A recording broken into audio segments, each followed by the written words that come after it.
All right, now we want to look at the singular value decomposition and the singular value's relationship to the norm of a matrix.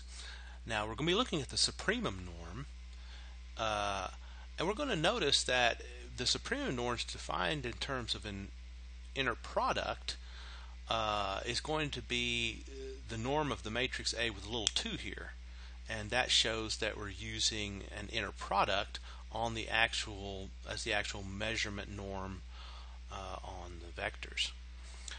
Now, let's suppose we have the sure decomposition of AA star, which is actually the singular value decomposition of AA star. Sorry, I need to do a little latexing here.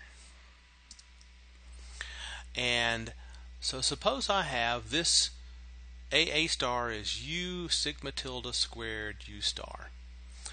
So if X is not equal to 0, then we can actually greatly reduce this norm. So let me show this to you.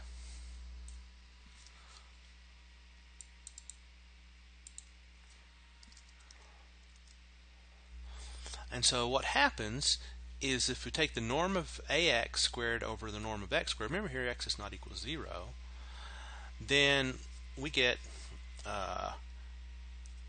in terms of the inner product, we get the inner product of AX with itself over the inner product of X with itself. But now we can bring the A star over and get A star A.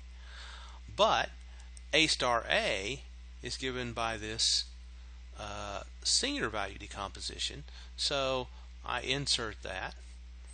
Now notice what I'm going to do from this step, U sigma squared U star, to the next step is I'm going to move the U back over here with the X. Also, by definition, a unitary matrix is one that doesn't change the inner product. So I'm also on the bottom going to put a U star on both sides, and because it's unitary, that doesn't change anything. Remember, U star is the identity, so if you moved it back over, you would get the same thing you started with. So that gives us this thing. Now, so we've already said that.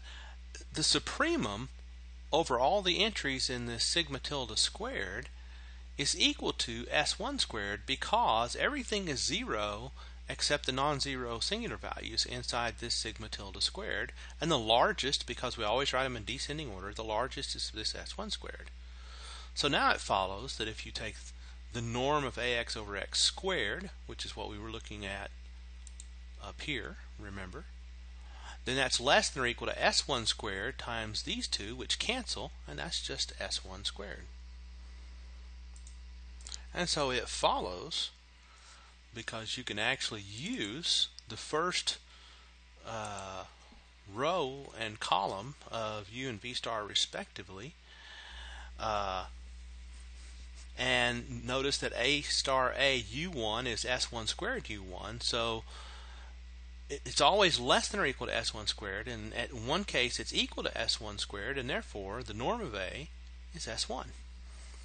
So the largest singular value is the 2 norm, and I apologize there. I need to remember that we called this a 2 norm,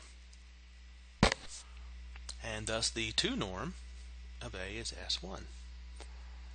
Okay, well, let's remember our A in this case is the matrix we're working with is this matrix that we looked at in the previous video, and negative 1, 2, 5, it's symmetric.